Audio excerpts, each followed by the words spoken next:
Kajian Kitab.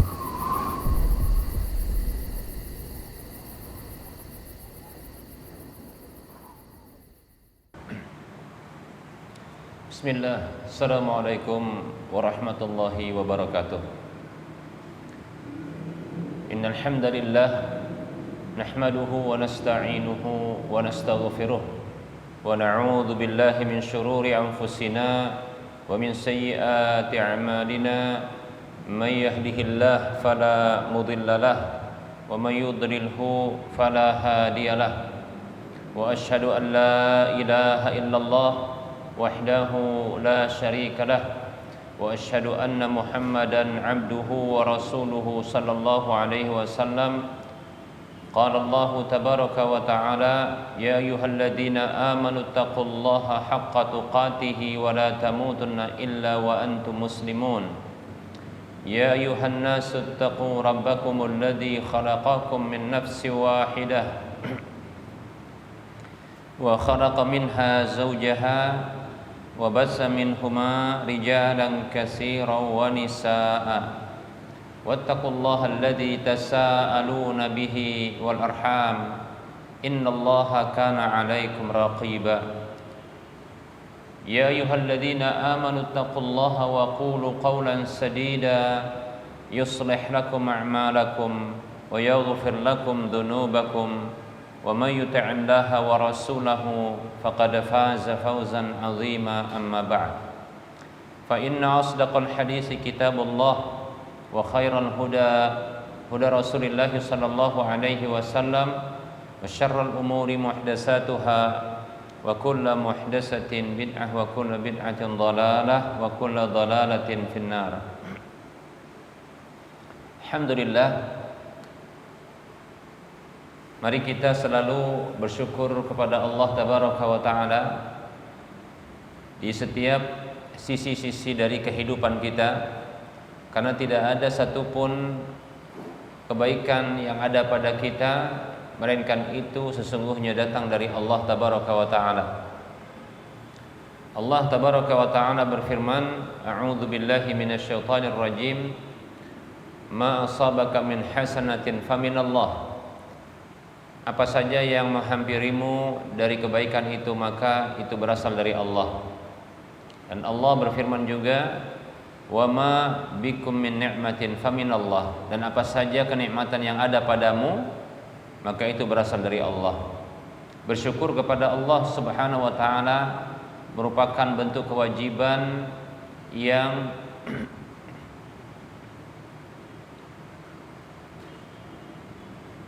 itu merupakan bentuk realisasi dari status hamba kita kepada Allah tabaraka wa ta'ala.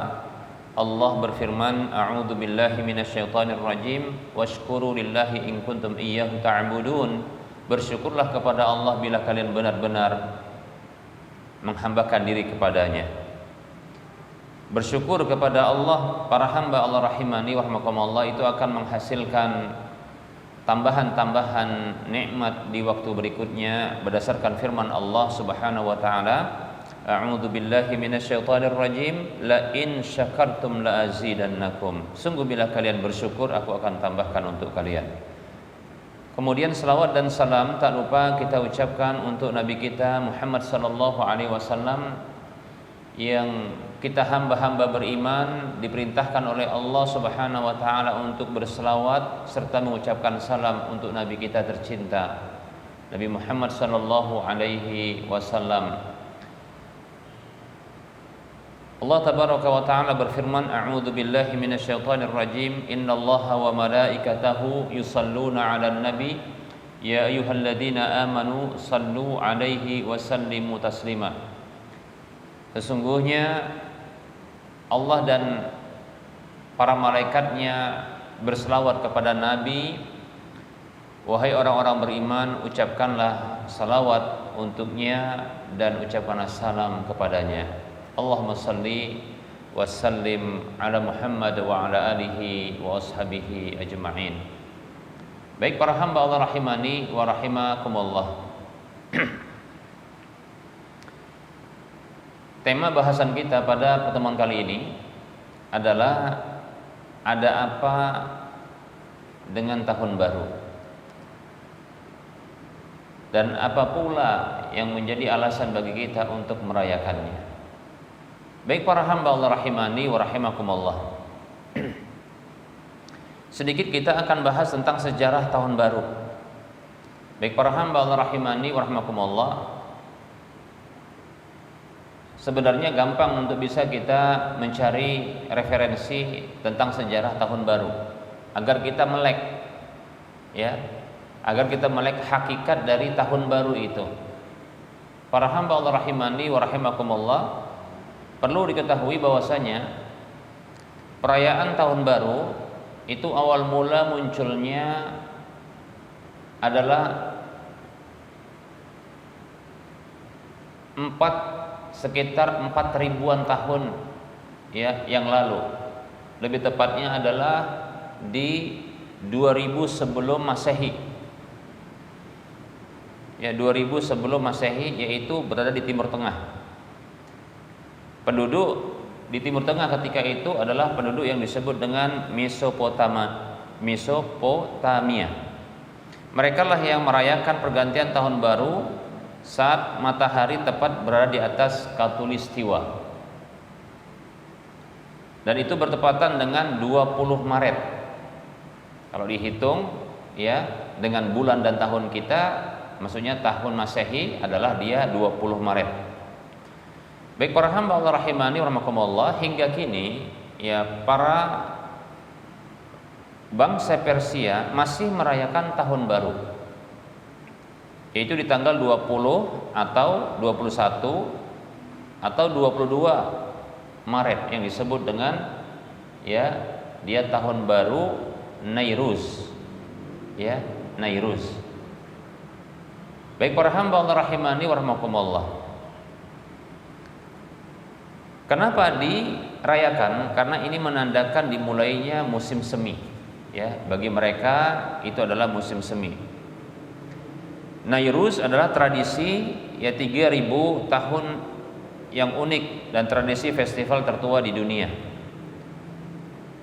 Di antara negara-negara yang merayakan, ya, perayaan tahun baru Nairuz ini adalah Iran, Afghanistan, Azerbaijan, Kazakhstan, Pakistan, Turki dan Uzbekistan. Nah, ini sebenarnya Nairuz ini adalah, ya, perayaan orang kafir, ya, orang-orang Mesopotamia yang mereka adalah, ya, beragama paganisme. Baik para hamba Allah rahimani wa rahimakumullah, ini bangsa pertama yang merayakan tahun baru. Tidak ketinggalan negara Cina juga merayakan tahun barunya. Itu dimulai saat matahari terbenam di bulan baru dalam tanda Aquarius, yaitu akhir Januari atau awal Februari. Menurut kalender Ibrani, tahun baru didasarkan pada 12 bulan lunar atau 13 dalam tahun-tahun tertentu, dari 29 atau 30 hari. Baik para hamba Allah rahimani wa rahimakumullah, untuk penanggalan Masehi, ya, tahun baru pertama kali dirayakan pada tanggal 1 Januari, ya, di tahun 45 sebelum Masehi.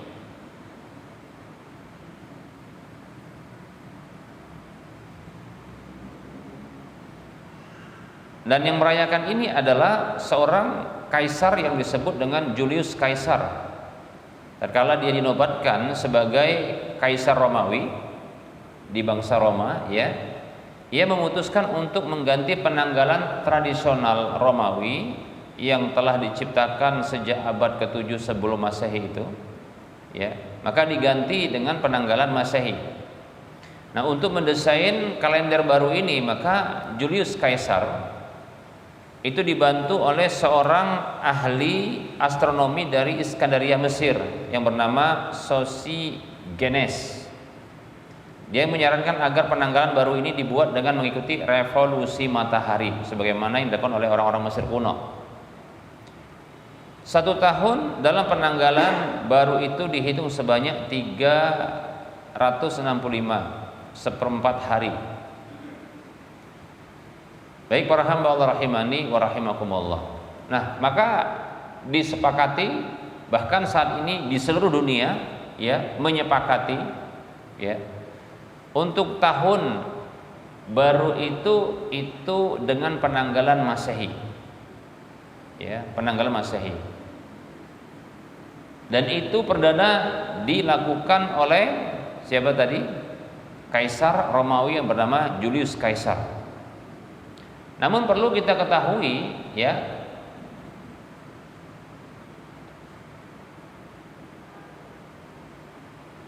tahun baru di 1 Januari ini tidak lepas dari andil dari agama paganisme, para penyembah dewa-dewa. Buktinya adalah penamaan dari bulan-bulan itu ada yang mengikuti dengan ya nama-nama dari dewa-dewa tersebut. Contohnya adalah nama Januari itu diambil dari nama dewa dalam mitologi Romawi, yaitu dewa Janus. Kenapa dewa Janus? Karena menurut keyakinan orang-orang atau bangsa Romawi, dewa Janus ini bagi mereka memiliki dua wajah yang menghadap ke depan dan menghadap ke belakang. Menghadap ke depan, menghadap ke belakang. Menghadap ke depan maksudnya adalah masa depan. Ke belakang adalah maksudnya masa lalu. Baik para hamba Allah rahimani wa rahimakumullah. Maka dikarenakan dalam keyakinan bangsa Romawi ya yang beragama paganisme ini, mereka meyakini dewa Janus ini adalah dewa permulaan, sekaligus adalah dewa sebagai penjaga pintu gerbang Olympus. Ya. Maka cocoklah untuk bulan awal, bulan perdana itu dikasih nama dengan nama dewa ini, ya, disebut dengan Januari dari nama dewa tersebut Janus. Nama dewa Janus. Baik para hamba Allah rahimani wa rahimakumullah. Nah, peralihan untuk awal tahun dan akhir tahun ya ini di tanggal 1 Januari ini, tanggal 1 ya. Di mana dewa ini ya diyakini adalah dia memiliki dua wajah tadi, wajah yang menghadap ke masa depan dan wajah yang menghadap ke belakang, sehingga dialah awal perdana ya sebagai dewa permulaan, sekaligus dia sebagai penjaga pintu tadi ya, pintu gerbang Olympus. Baik para hamba Allah rahimani wa rahimakumullah, ini sesungguhnya hakikat dari apa? Dari tahun baru ini. Tahun baru ini sebenarnya terkait dengan keyakinan agama paganisme Romawi kuno dahulu, ya, mitologi Romawi kuno. Baik para hamba Allah rahimani wa rahimakumullah. Dan ternyata ini juga bertepatan dengan keyakinannya orang-orang Nasrani. Di mana dalam keyakinan orang-orang Nasrani, ya, tanggal 1 Januari itu adalah bertepatan dengan waktu ya disunatnya Isa Al-Masih atau Yesus Kristus. Dalam kenabian ya, sunat itu di hari ke-7 setelah kelahiran. Dalam keyakinan orang Nasrani, kapan Isa atau Yesus Kristus itu lahir? Tanggal berapa? Tanggal 25 Desember. Coba hitung 7 hari ke depan, yang itu merupakan ya waktu bersunat atau berkhitan. Tanggal berapa itu? 26, 27, 28, 29, 30, 31, 31 tanggal 1. Pas toh? Jadi 1 Januari tahun baru itu sesungguhnya bertepatan dengan 2 kegiatan ritual keagamaan yang berbeda sekaligus. Yang pertama adalah agama paganisme terkait dengan perayaan apa? Tahun baru mereka, di mana mereka merayakan masuknya tahun baru dengan diyakini bahwasanya ya ini adalah sebagai manifestasi dari hadirnya dewa Janus itu. Ya, dewa Janus. Dewa permulaan yang dia dianggap sebagai penjaga pintu gerbang Olympus. Tahun baru.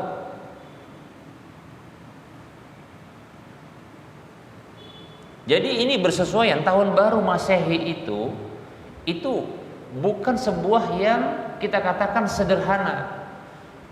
Pak, ini kan semua masyarakat dunia ini dari berbagai negara ini merayakannya. Memang ada apa? Oke lah, kalau tanggal 25 Desember kita nggak rayakan lah. Kenapa sih? Kenapa kita nggak merayakan tanggal 25 Desember? Karena itu kan keyakinannya orang Nasrani, gitu katanya. Meyakini bahwa Nabi Isa itu lahir di tanggal 25 Desember. Yesus Kristus, ya, lahirnya Isa Al-Masih, Yesus Kristus. Ya, tentunya, ya, dan diyakini sebagai anak Tuhan. Nah, keyakinan seperti ini kan bertentangan dengan akidah kita sebagai akidah umat Islam, orang yang beriman. Oke, kita katakan. Lalu bagaimana dengan tanggal 1 Januari? Baik para hamba Allah rahimani rahimakumullah, ternyata parah para hamba Allah. Lebih parah. Kalaulah tanggal 25 Desember itu hanya terkait dengan keyakinan orang-orang Nasrani saja,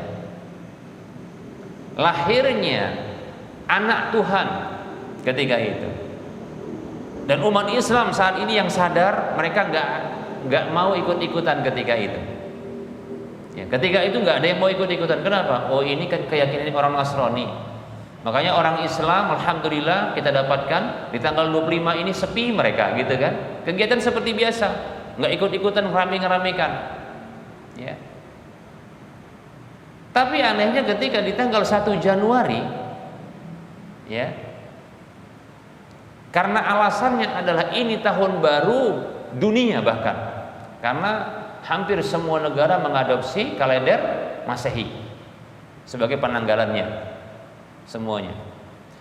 Atas alasan itu mereka ini kaum muslimin bahkan bukan hanya kaum muslimin, dari seluruh penjuru dunia, bangsa-bangsa ini turut serta merayakannya. Makanya pesta pora untuk tanggal 1 Januari malamnya itu diselenggarakan hampir ya di semua penduduk dunia ini, hampir kita katakan, ya, semuanya, termasuk umat Islamnya. Yang parahnya adalah umat Islam ini nggak sadar bahwasanya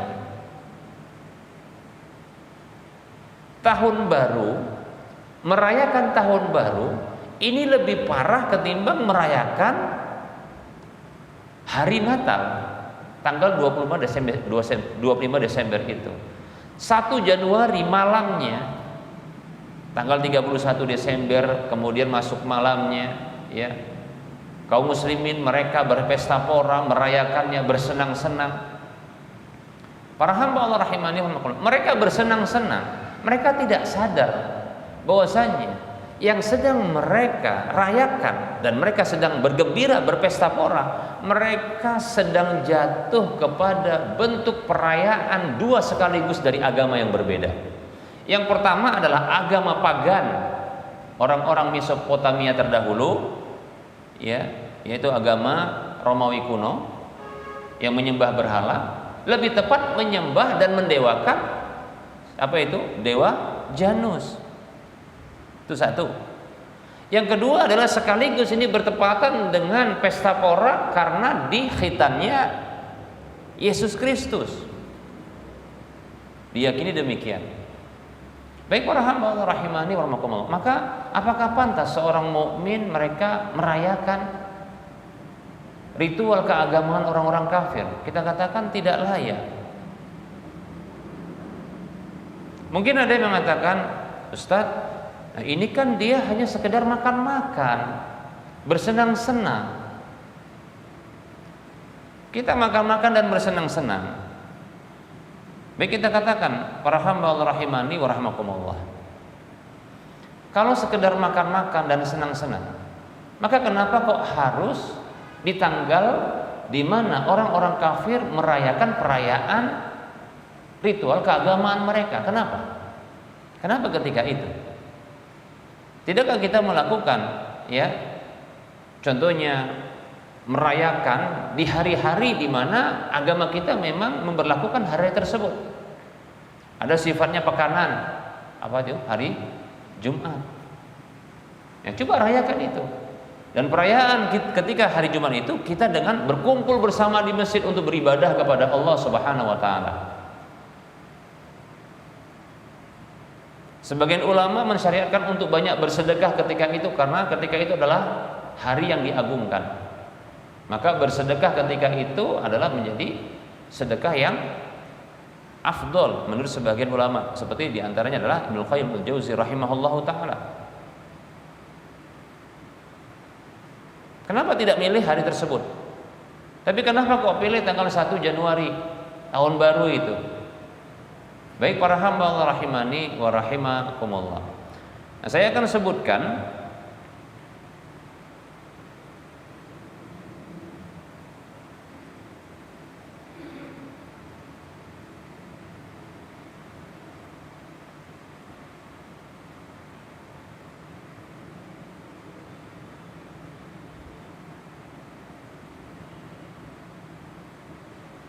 terkait dengan dalil hadis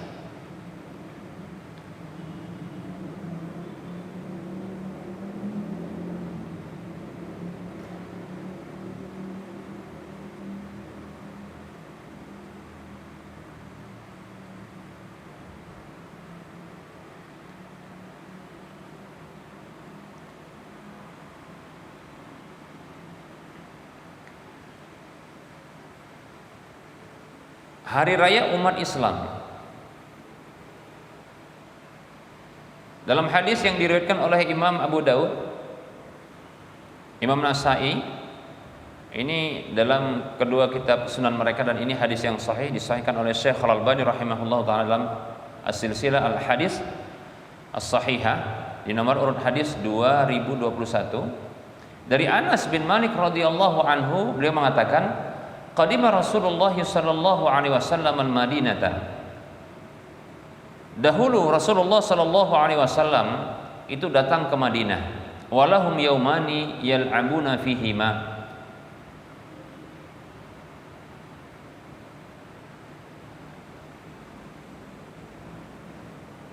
Dan mereka memiliki 2 hari yang mereka bersenang-senang, bermain-main, ya, di hari tersebut.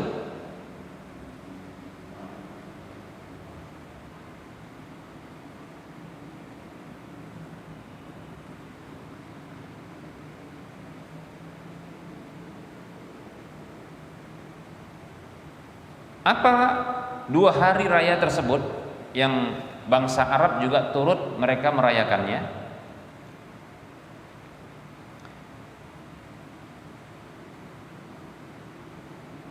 Yang pertama adalah Nairuz. Tadi sudah kita sebutkan Nairuz. Ini dari kata Persia, ya. Nairuz. Kalau dalam Persianya adalah Nauruz, ya. Ini adalah hari raya orang-orang Persia. Nah, ternyata orang-orang Arab di Yasrib ketika itu, ya, ketika Nabi SAW datang, ini ternyata orang-orang bangsa Arab turut serta merayakannya.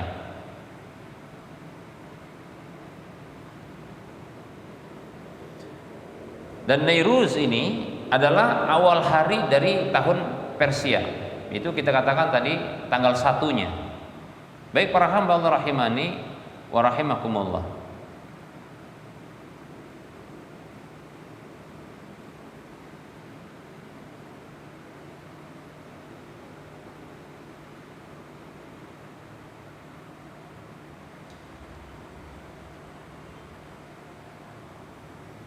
Dan Nairuz ini termasuk adalah hari raya orang-orang jahiliyah, karena disamakan ketika itu.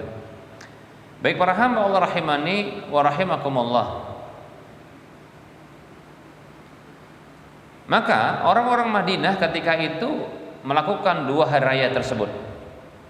Faqala, maka Rasul bersabda, "Ma hadanil yaumani?" Apa 2 hari raya ini? Apa 2 hari ini? Qalu, ketika itu orang-orang Yasrib, yaitu Madinah, mengatakan, kunna nal'abu fihima fil jahiliyati. Dahulu di 2 hari raya ini kami bersenang-senang dan bermain-main ya di masa jahiliyah dahulu. Maka Rasulullah bersabda sallallahu alaihi wasallam, innallaha qad abdalakum bihima khairan minhuma yaumal adha wa yaumal fitri.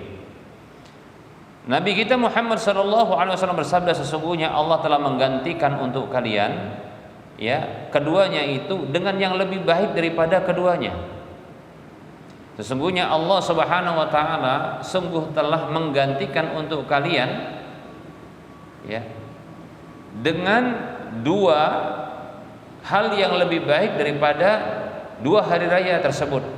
Itu yang di masa jahiliyah, yaitu Yaumul Adha wa Yaumul Fitri. Itu hari raya Idul Adha dan hari raya Idul Fitri, demikian. Baik para hamba Allah rahimani wa rahimakumullah. Nah, para hamba Allah rahimani wa rahimakumullah, ini nas, dalil atau ungkapan dari Nabi kita Muhammad sallallahu alaihi wasallam bahwasanya ketika Allah Subhanahu wa taala sudah menggantikan lewat hadis ini ya dari sabda Nabi ini, maka kita bisa pahami bahwasanya apa yang telah digantikan oleh Allah Subhanahu wa taala untuk kita, maka itu tentunya yang baik, bahkan yang terbaik. Dan apa yang sudah dihapus dan dihilangkan dari kita, maka itu adalah buruk. Sehingga para hamba Allah rahimani wa rahimakumullah, ya tidak berlaku lagi bagi kita hari raya yang lain kecuali hari raya umat Islam. Ada tahunan, Idul Fitri, Idul Adha, ada yang pekanan yaitu hari Jumat. Baik para hamba Allah rahimani wa rahimakumullah.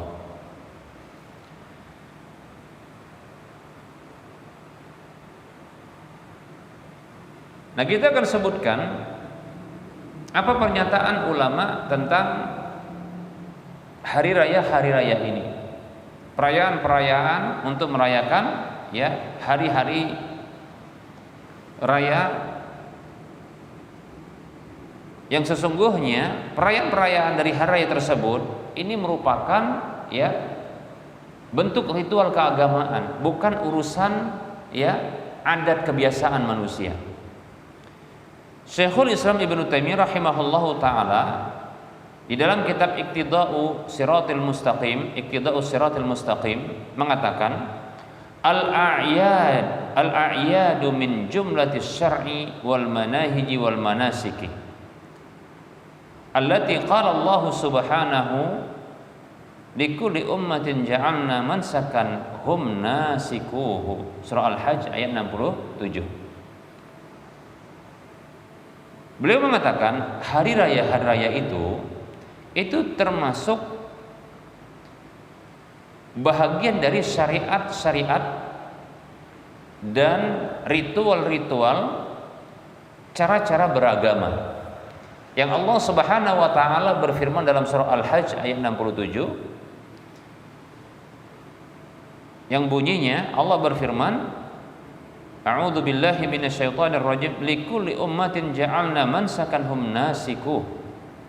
Bagi setiap umat itu kami jadikan adanya ritual yang mereka melakukan ritual tersebut. Kalau bagi agama kita itu seperti kal kiblati, seperti kiblat itu termasuk apa? Syiar, ya, syariat dari syiar agama kita. Was-salati salat, was-siyami puasa. Fala farqa baina musyarakatihim fil 'aidi wa baina musyarakatihim fi sairil manahiji.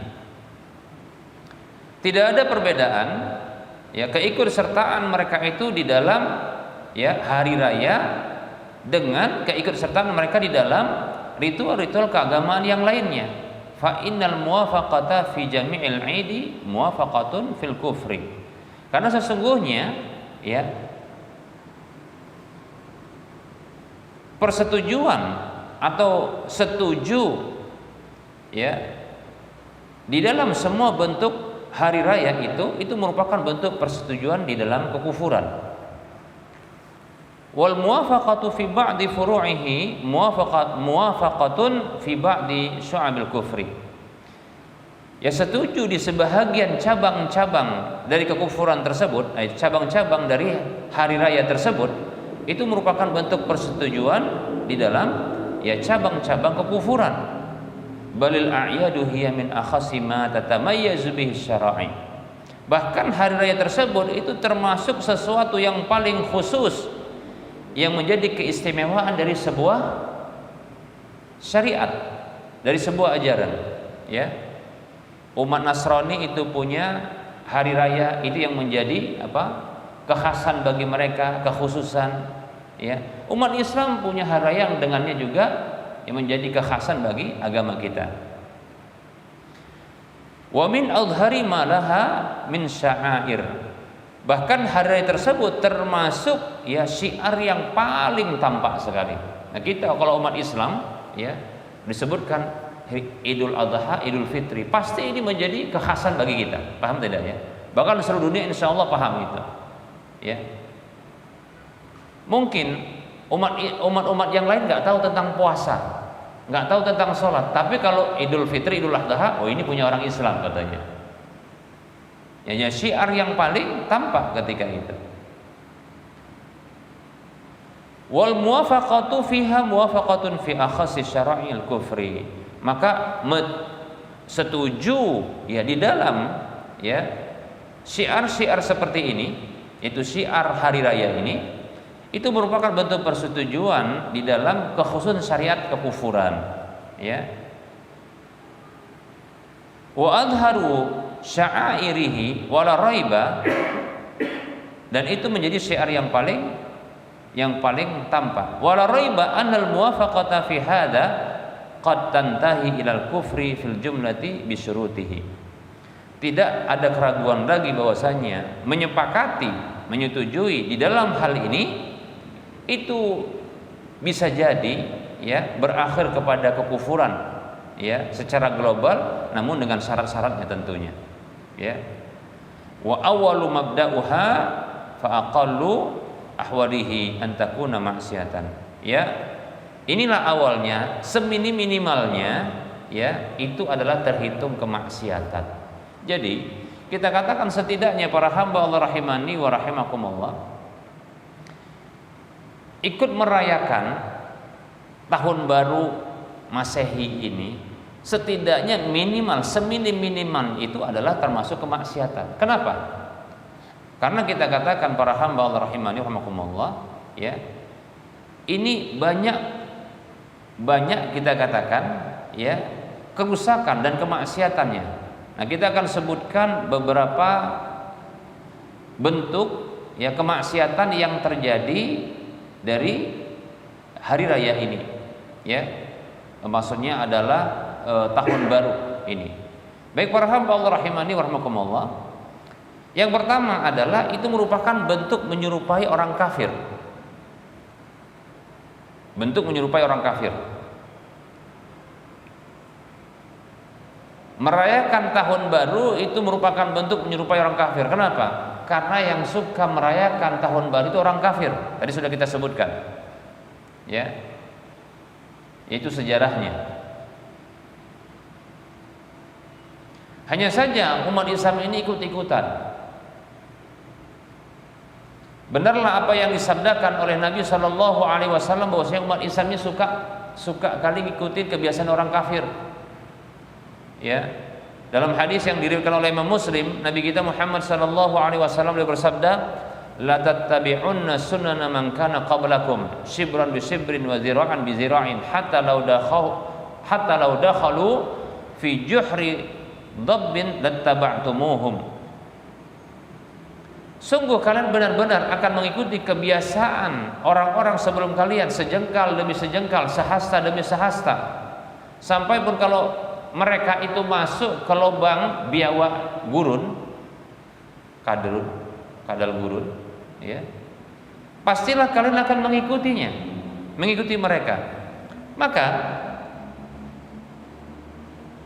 para sahabat bertanya kepada Rasulullah, ya Rasulullah, al-Yahud wan Nasara, maksudnya orang-orang sebelum kita itu Yahudi dan Nasrani wahai Rasulullah. Maka kata Rasulullah, faman, siapa lagi kalau bukan mereka? Hadis riwayat Muslim. Lihatlah, yang merayakan tahun baru Masehi ini kan, katakanlah yang mengklaim itu ini adalah apa? Orang-orang Nasrani.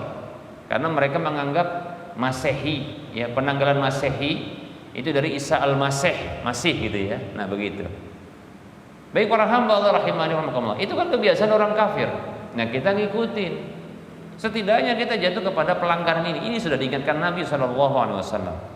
Dalam hadis yang diriwayatkan oleh Imam Abu Daud, Rasulullah SAW bersabda, "Man tashabbaha biqaumin fahuwa minhum." Siapa saja yang meniru satu kaum maka dia bisa termasuk golongan mereka.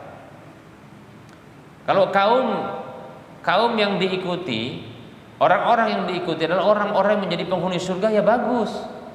Tapi yang diikuti itu adalah orang-orang yang menjadi penghuni neraka. Untuk apa kita ikuti? Untuk apa kita tiru, kita contoh? Baik para hamba Allah rahimani wa rahimakumullah. Ini satu kerusakan yang pertama. Ini kemaksiatan yang pertama, meniru kebiasaan orang kafir. Ya. Yang kedua, ini minimal kemaksiatan ya. Minimal kemaksiatan yang terjadi di malam tahun baru atau di hari tahun barunya ini, ya, yaitu pesta kembang api, ya, pesta kembang api.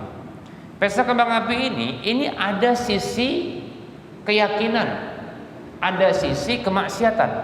Apa sisi keyakinannya? Ketahuilah bahwasanya pesta kembang api itu para hamba Allah rahimani wa rahimakumullah, ya, ini merupakan kebiasaan orang-orang Yahudi. Kebiasaan orang-orang Yahudi. Baik para hamba Allah rahimani wa rahimakumullah, yang mereka itu menyalakan api. Maaf, bukan Yahudi sebenarnya. Itu orang-orang Majusi, ya. Kita ulangi, ya, api, ya, kembang api itu kebiasaan adalah orang-orang yang menyembah api, yaitu disebut dengan Majusi. Mereka menyalakan api untuk disembah. Nah, kita ikut-ikutan walaupun nggak nyembah. Nah, itu kan tindakan berarti kita niru kebiasaan orang kafir, ya, menghidupkan lilin, kemudian apa lagi? Menyalakan kembang api. Ini sisi keyakinannya. Dari sisi kemaksiatannya adalah ini merupakan bentuk mubadzir. Allah tabaraka wa taala berfirman dalam surah Al-Isra ayat 26 dan 27, Allah katakan, a'udzu billahi minasyaitonir rajim wa la tubadzir tabdzira innal mubadzirina kanu ikhwanasy syayatin wa kana asyaitanu lirabbih kafura. Jangan kamu berbuat mubadzir. Sesungguhnya orang-orang yang berbuat mubadzir itu adalah saudara-saudara setan, bukan teman lagi, saudara sudah, ya. Saudara setan ini. Dan setan itu, ya, itu sangatlah kufur kepada Rabb mereka. Baik para hamba Allah rahimani wa rahimakumullah.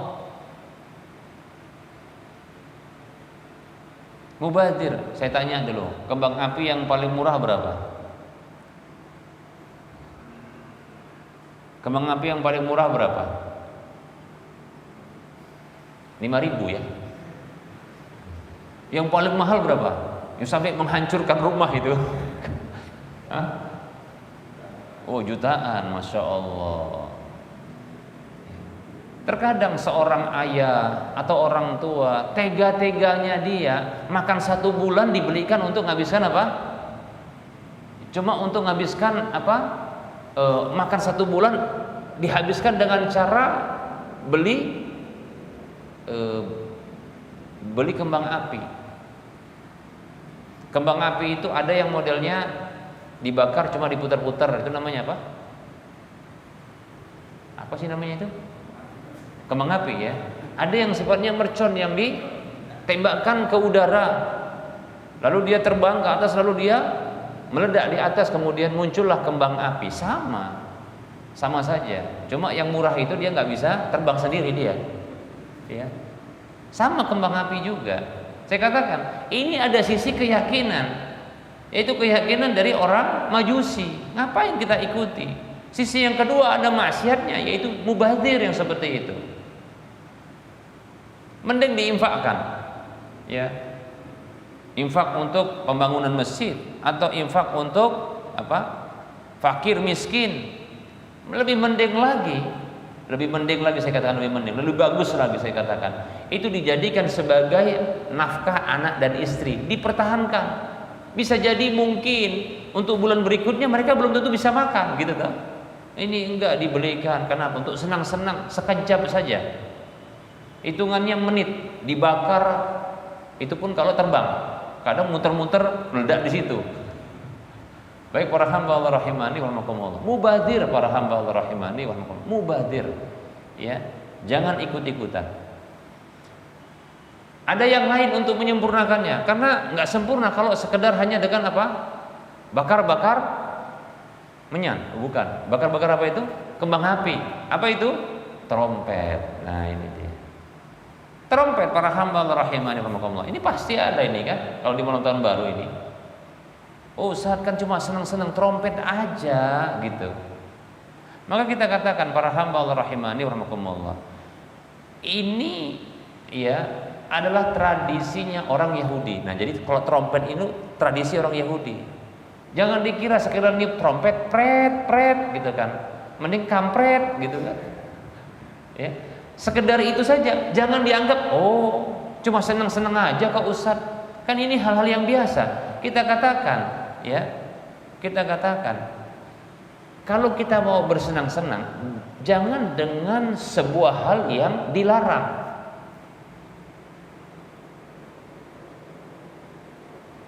Banyak kali pun larangannya dalam Islam ini. Maka saya katakan, memang begitulah sabda Nabi SAW.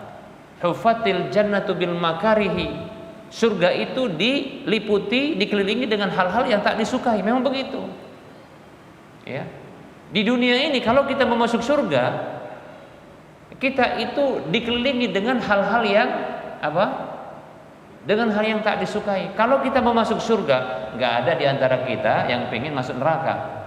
Malah sebaliknya, neraka itu wahufatin naru bisyahawat. Sementara neraka itu dikelilingi dengan hal-hal yang disukai, syahwat, kesenangan, syahwat, ya. Hal-hal yang haram, zina, judi, hal-hal yang menyenangkan, ya. Ya, sampai pun termasuk buang-buang harta itu menyenangkan, ya. Ini adalah sesuatu yang mengelilingi neraka. Adapun surga, bagi yang ingin masuk surga, sadarilah bahwasanya memang banyak hal-hal yang mengelilingi surga ini dari perkara-perkara yang dibenci, tak disukai. Karena dibenci sama nafsu. Karena dibenci dengan nafsu. Untuk masuk surga ditahan nafsu. Banyak larangan, dilarang itu, dilarang ini, demikian. Bersama dengan itu banyak pula yang dihalalkan. Baik para hamba Allah rahimani wa rahimakumullah. Trompet diantaranya adalah yang dilarang karena Nabi SAW pernah ditawarkan untuk memanggil orang-orang agar bisa menghadiri sholat dengan penawaran trompet. dalam hadis ya yang diriwayatkan oleh Imam Abu Daud dari Abu Umar bin Anas, dari bibinya yang termasuk sahabat Ansor, ihtamman Nabi sallallahu alaihi wasallam lis-salati. Nabi sallallahu alaihi wasallam ya merenungkan, memikirkan, bertekad untuk memanggil orang-orang ya agar bisa sholat. Kaifa yajma'un nasa laha, bagaimana cara mengumpulkan orang-orang untuk sholat. Faqila lahu ansib royatan inda huduris sholati, maka dikatakan kepada beliau ya, kibarkanlah bendera ketika masuk waktu sholat. Fa idza ra'auha adana ba'duhum ba'dan, maka apabila mereka melihatnya, maka sebahagian mereka memberitahu sebagian yang lain. Falam yu'jibahu dzalika, namun ya beliau tidak menyetujuinya.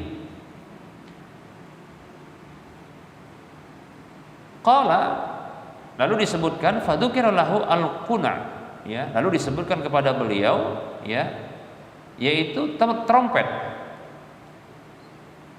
Quna ini ya nama lainnya adalah asy-syubbur ya, atau asy-syabbur atau asy-syibbur ya. Wa qala Ziyad ya syaburul yahud. Ada yang mengatakan, Ziyad mengatakan, salah satu perawi ya, disebut kepada Nabi, gimana kalau pakai trompetnya orang Yahudi? Falam yu'jibahu dzalika, beliau tidak menyetujui. Bahkan beliau mengatakan, wa qala sallallahu alaihi wasallam, beliau mengatakan huwa min amril yahud, itu adalah perilaku orang Yahudi. Lihat itu kata beliau. Kemudian fadzukira lahu an-naqus, kemudian disebutkan kepada beliau naqus, yaitu lonceng. Maka Rasulullah mengatakan sallallahu alaihi wasallam, huwa min amrin nasara, itu termasuk perilaku dari orang-orang Nasrani, yaitu membuat lonceng. Maka akhirnya ya tertolak semua yang diusulkan. Akhirnya datang dalam hadis yang lain ya terkait dengan beberapa hadis, itu ada mimpi salah seorang sahabat terkait dengan azan ya. Kemudian begitu juga Umar radhiyallahu anhu. Kemudian ini yang disepakati oleh Nabi sallallahu alaihi wasallam. Nah, dari hadis ini bisa kita pahami bahwasanya trompet itu merupakan perilaku dan kebiasaan dari orang-orang Yahudi. Maka tak boleh bagi kita untuk meniupnya. Itu kebiasaan orang-orang Yahudi. Para hamba Allah rahimani rahimakumullah. Ya. Orang Yahudi, mereka kebiasaan mereka meniup trompet. Itu semenjak zaman Nabi, bahkan sampai sekarang. Ya. Umat Islam mestinya tidak ridho ya dengan kebiasaan orang-orang kafir ini, terutama orang-orang Yahudi ini. Kenapa? Ya, kita dapatkan saat ini orang-orang Yahudi yang ada di negara Israel tersebut membantai saudara-saudara kita yang ada di Palestina. Baik para hamba Allah rahimani wa rahimakumullah. Berikutnya, ya, apa sisi maksiat di malam tahun baru itu? Sisi yang lain para hamba Allah rahimani wa rahimakumullah adalah mengganggu orang lain. Ustaz, memang rame-rame kok, memang kita nggak tidur katanya gitu. Itu Anda, bagi orang yang mau istirahat terganggu, apalagi orang yang dia punya penyakit, yang dia butuh istirahat lebih ketimbang orang sehat. Nah, ini tentunya akan terganggu. Bahkan hampir setiap tempat, ya, ini yang kita alamilah di kota Medan ini, masya Allah. Jangankan tengah kota, ya, pinggir kota, bahkan di kampung-kampung itu suaranya berisik banget, ya, berisik banget. Mulai dari merconnya, kembang apinya yang besar itu, ya, kemudian apalagi trompetnya, belum lagi dipukul, ditabuh, ya, apa saja yang bisa ditabuh untuk ya memeriahkan perayaan tersebut, ya. Baik para hamba Allah rahimani wa rahimakumullah. Allah Subhanahu wa taala berfirman dalam surah Al-Ahzab ayat 58. Allah katakan, "A'udzu billahi minasyaitonir rajim. Walladzina yu'dzunal mu'minina wal mu'minati bighairi maktasabu faqad ihtamalu buhtanan wa isman mubina."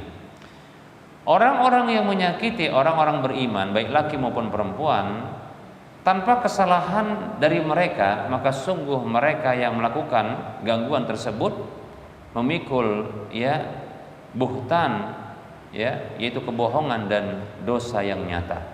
Baik para hamba Allah rahimani wa rahimakumullah. Ini kerusakan, sebenarnya satu kerusakan, satu kemaksiatan saja itu sudah cukup menjadikan itu haram. Tapi bagaimana bila berkumpul dalam satu kegiatan ini berbagai kerusakan dan kemaksiatan, maka semakin layak untuk dilaranglah hal tersebut. Baik para hamba Allah rahimani wa rahimakumullah. Yang terakhir kita akan sebutkan, terkadang di tahun baru ini dan tidak sedikit kita lihat, diselenggarakannya kegiatan pesta musik, bahkan sebelum nanti berpindahnya tengah malam, sebelum tengah malam musik sudah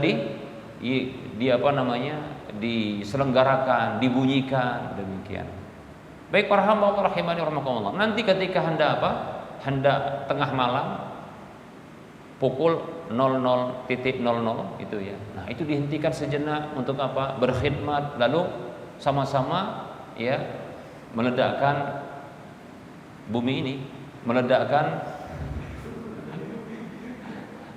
membakar membakar petasan, membunyikan kembang api, membakar kembang api, membunyikan petasan-petasan, kemudian trompet-trompet di semua tempat, ketika jam sudah menunjukkan 00.00 yang tadinya musik, setelahnya pun bermusik-musik. Na'udzubillah min dzalik. Padahal Allah yang menciptakan mereka, Allah yang memberikan rezeki kepada mereka, memberikan kehidupan kepada mereka, berfirman dalam surah Luqman ayat 6. Allah katakan, "A'udzubillahi minasyaitonir rajim. Wa minan nasi may yashtari lahwal hadits liyudilla an sabilillahi bighairi ilmin wa yattakhidhaha huzwa ulaika lahum adzabun muhin."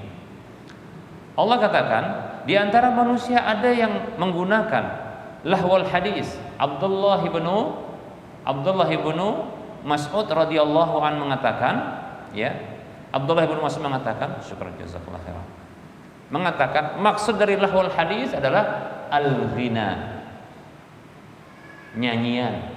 Biasanya nyanyian itu diiringi dengan musik-musikan, Di antara mereka ada manusia, ada yang membeli atau menggunakan lahwal hadis, yaitu musik-musik tadi atau nyanyian-nyanyian itu untuk menyesatkan dari jalan Allah tanpa ilmu dan menjadikannya sebagai olok-olokan, permainan-permainan. Mereka adalah orang yang mendapatkan adab yang menghinakan kelak. Na'udzubillah min dzalik. Baik para hamba Allah rahimani wa rahimakumullah. Ditambah lagi Nabi kita Muhammad sallallahu alaihi wasallam bersabda, "La yakunanna min ummati aqwamun yastahilluna al-hirra wal harira wal khamra wal ma'azif," dalam hadis riwayat Bukhari. Sungguh benar-benar kelak akan ada orang-orang yang mereka menghalalkan kemaluan, menghalalkan sutra bagi laki-laki, menghalalkan khamr dan menghalalkan alat-alat musik, nyanyian, musik-musik. Di malam tahun baru ini kebiasaan yang dilakukan. Ini yang pada umumnya kita dapatkan.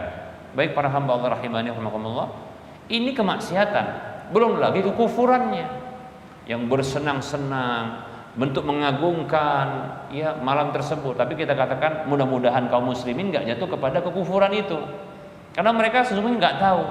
Tapi sayangnya mereka bergembira di hari tersebut, di malam tersebut.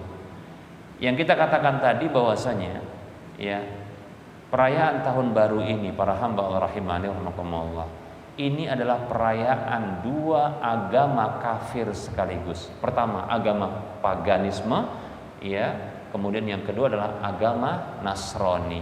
Oleh karenanya tak layak seorang muslim, ya, tak layak seorang muslim turut serta merayakan dan memeriahkan malam tahun baru itu dan hari di tahun baru itu. Demikian.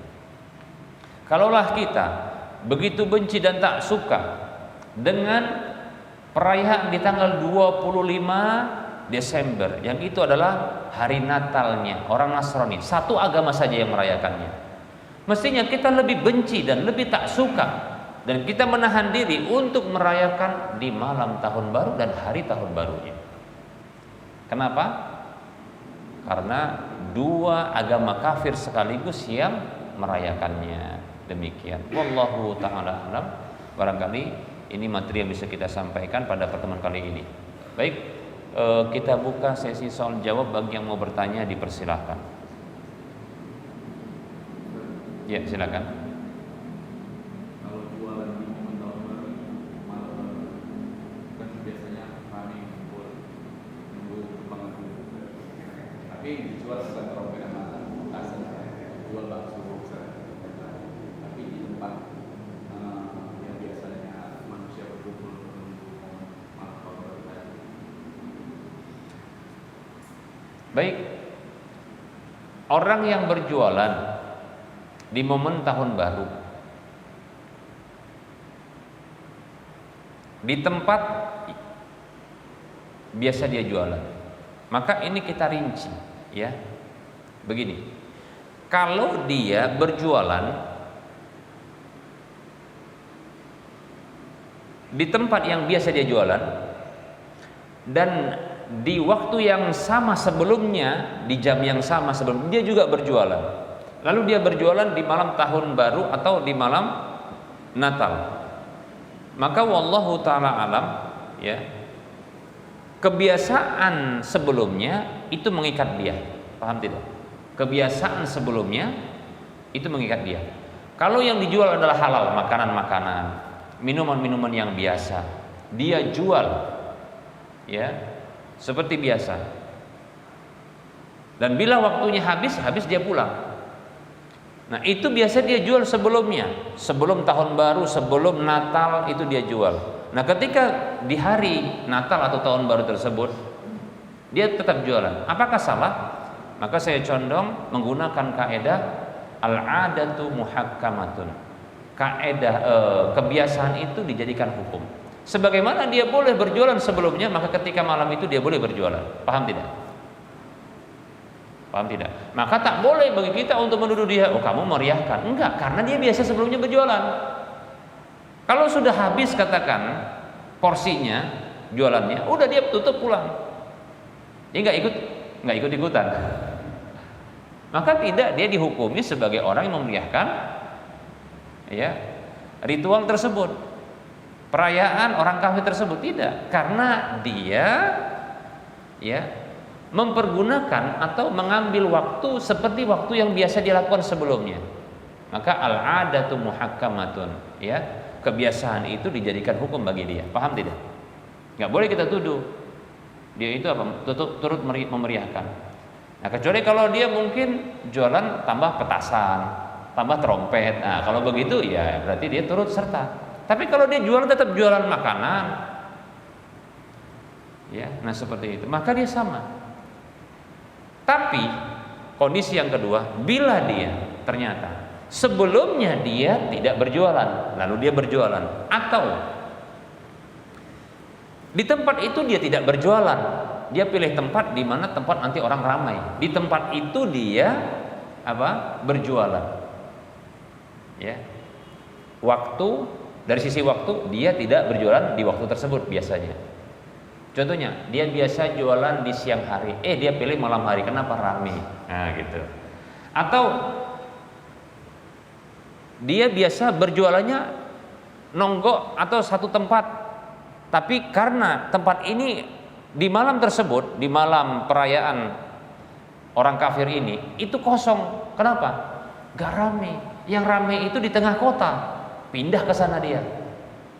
Maka ini turut memeriahkan. Paham tidak? Beda konsep. Beda konsep. Konsep yang satu meneruskan kebiasaan, yang satu cari momen. Paham tidak? Maka ketika dia cari momen seperti ini, maka momen berarti dia, momen baru bagi dia, berarti dia memeriahkan momen itu. Paham tidak? Kondisi yang ketiga, orang yang ketika sebelum dia berjualan, lalu dia tutup ketika itu. Tutup ketika itu. Wallahu ta'ala alam. Ya, dia khawatir malam itu jadi ramai, maka dia tutup cepat agar apa? Orang tidak turut ya nongkrong di tempatnya lalu nanti merayakan di tempatnya. Orang seperti ini adalah orang yang disebut dengan melakukan sikap wara'. Apa itu? Hati-hati. Atas sikapnya dia dapat pahala. Untuk kasus yang pertama dia tidak berdosa. Paham tidak? Karena dia menggunakan kebiasaannya. Paham tidak? Ya. Adapun orang yang kedua, jenis yang kedua, inilah yang bermasalah kita katakan. Karena dia turut serta memeriahkan ya perayaan orang kafir tersebut. Wallahu ta'ala a'lam. Bisa dipahami kira-kira? Baik. Ya.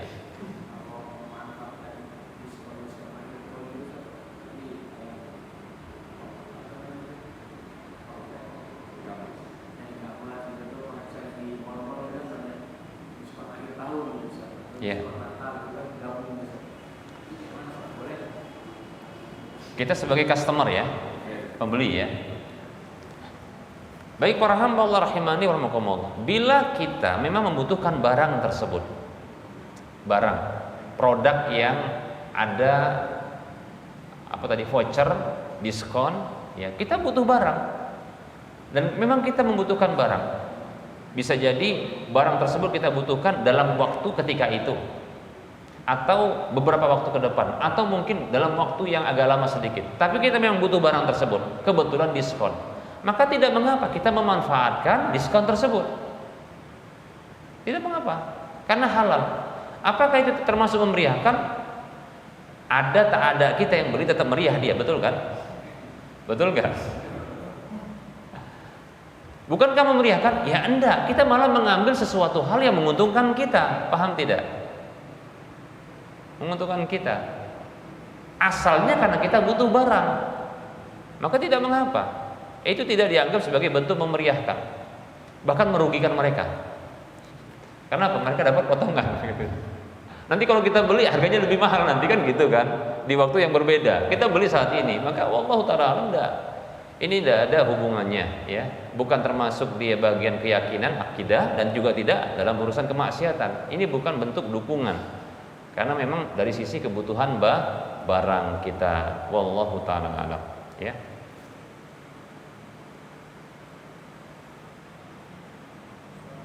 Ya, silakan.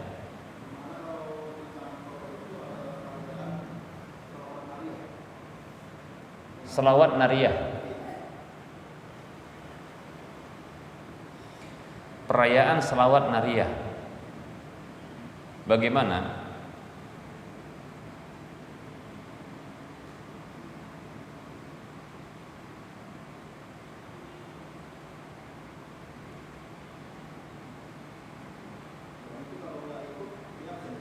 Di absen.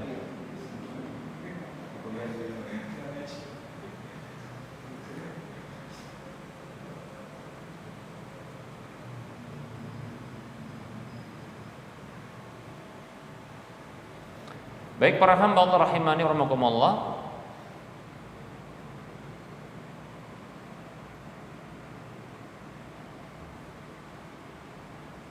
Kita mencoba untuk mengidentifikasi tentang selawat nariyah. Saya hadirkan dulu bunyi selawat nariyah.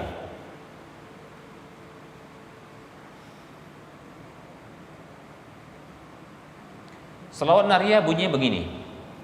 Allahumma sholli sholatan kamilatan wassallim salaman tamman ala sayyidina Muhammad alladhi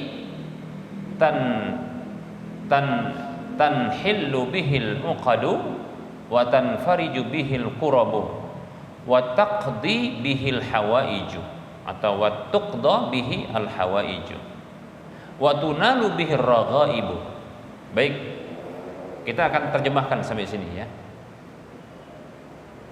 Atau kita sebutkan, kita lanjutkan, wa tunalu bihi ar-raghaibu wa husnul khawatimu wa yastusqa al-ghumamu biwajhihil karimi wa ala alihi wa sahbihi fi kulli lamhatin wa nafsin. Ya Allah, berilah selawat yang sempurna dan keselamatan yang sebenar-benarnya, yang sempurna untuk penghulu kami Muhammad sallallahu alaihi wasallam, yang dengannya akan terurai tali-tali ikatan itu, dan dengannya akan musibah-musibah itu akan sirna, dan dengannya akan terkabulkan semua kebutuhan-kebutuhan, dan dengannya akan diraih harapan-harapan dan husnul khatimah, serta akan turunnya hujan dengan wajahnya yang mulia, dan untuk keluarganya, sahabat-sahabatnya di setiap napas dan jiwa. Demikian. Oke, kita terjemahkan tadi sudah. Dari sini ada muatan kesyirikan. Dari sini maka ada muatan kesyirikan. Apa kesyirikan dari selawat nariyah ini? Yaitu meyakini bahwa Nabi Shallallahu Alaihi Wasallam itu bisa memenuhi kebutuhan-kebutuhan, kemudian bisa juga diyakini dengannya musibah-musibah akan hilang. Baik para hamba Allah rahimani wa rahimakumullah, inilah bentuk kesyirikan yang wajib kita yakini bahwasanya Allah yang menghilangkan kemudaratan-kemudaratan, yang dengan yang kita meyakini bahwasanya Allah Subhanahu wa taala yang memenuhi keinginan-keinginan dan harapan-harapan. Nah, ini diyakini Rasulullah SAW yang beliau memiliki kewenangan atas hal tersebut. Inilah kesyirikan, menjadikan Rasulullah sebagai tandingan bagi Allah di dalam menghilangkan kemudaratan-kemudaratan. Demikian. Oleh karenanya selawat nariyah ini berisi kesyirikan. Lalu bagaimana ketika kita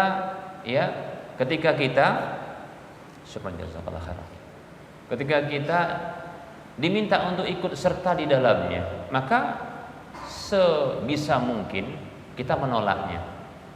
Adapun sanksi hukuman yang diberlakukan oleh pimpinan kita tidaklah seberat sanksi hukuman yang Allah berikan kepada kita. Paham tidak? Apakah kita mau terlibat dalam sebuah hal yang Allah Subhanahu wa taala memberikan kemurkaan kepada sebuah hal tersebut dengan kemurkaan yang tinggi, dan Allah Subhanahu wa taala tidak mengampuni orang-orang yang jatuh kepada hal tersebut, yaitu kesyirikan? Allah katakan dalam surah An-Nisa ayat 48, A'udzu billahi minasyaitonir rajim, innallaha la yaghfiru ayyushraka bihi wa yaghfiru ma duna dzalika liman yasha. Sesungguhnya Allah tidak mengampuni dosa kesyirikan kepadanya, namun Allah mengampuni dosa apa saja yang dibawa derajat kesyirikan bagi siapa saja yang dikehendaki. Lihat itu. Nah, kalau ternyata hal tersebut kesyirikan, ngapain kita ikut serta dalam kegiatan itu? Dapat sanksi ustadz dari siapa? Pimpinan. Maka saya katakan,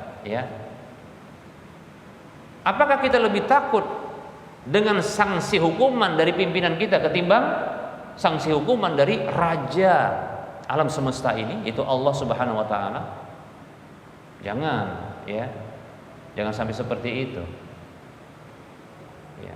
Mungkin yang perlu adalah pendekatan persuasif, meminta mungkin kepada pimpinan untuk memberi izin kepadanya untuk tidak hadir, dan memberikan alasan bahwasanya terkait dengan keyakinan. Kalau dia katakan saya muslim juga katanya, maaf Pak, bilang saya paham tentang acara ini yang mungkin Bapak tidak paham. Nggak mungkin saya akan terlibat di acara seperti ini sementara di situ ada terjadi kesyirikan. Saya tidak mau, bilang begitu.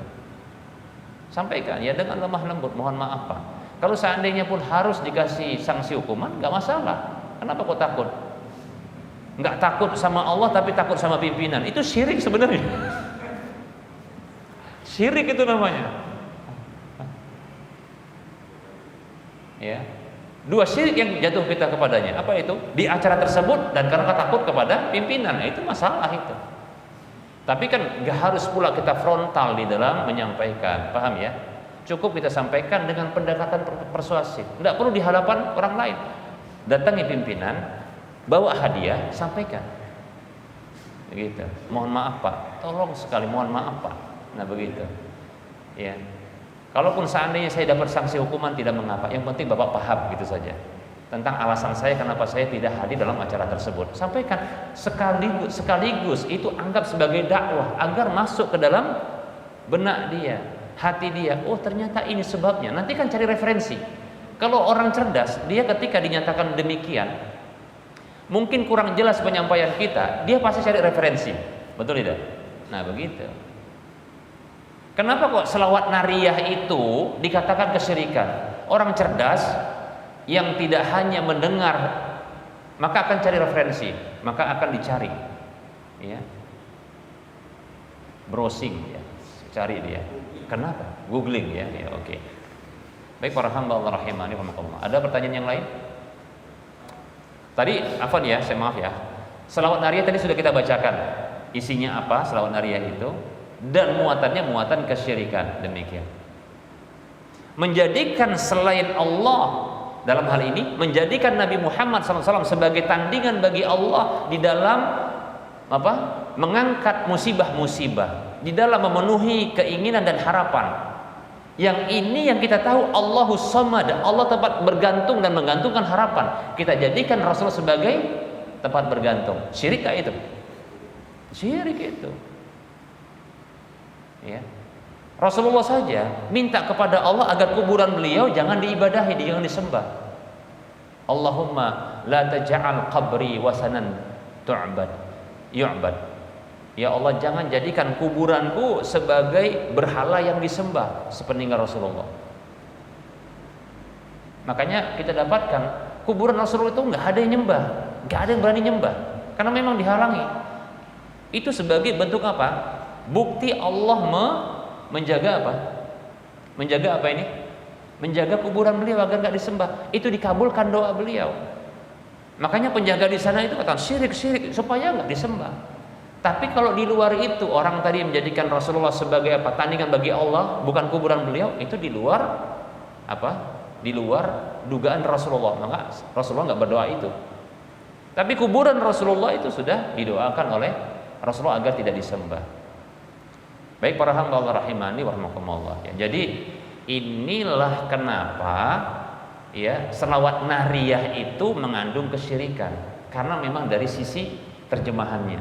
Bagi kita yang bukan orang Arab mungkin bacanya nggak paham itu, ya kan?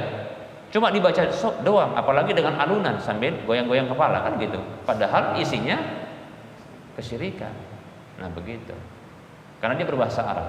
Baik, silakan terakhir. Sudah habis. Sudah mau adzan. Cuma tadi kasih kode mau adzan gitu ya. Baik, kita cukupkan. Mudah-mudahan bermanfaat. Mohon maaf atas segala kekurangan. Kita ketemu lagi dengan kesempatan. Wassallallahu ala Muhammad wa ala alihi wa ashabihi ajma'in. Subhanakallahumma wa bihamdika asyhadu an la ilaha illa anta astaghfiruka wa atubu ilaika walhamdulillahi rabbil alamin. Wassalamualaikum warahmatullahi wabarakatuh.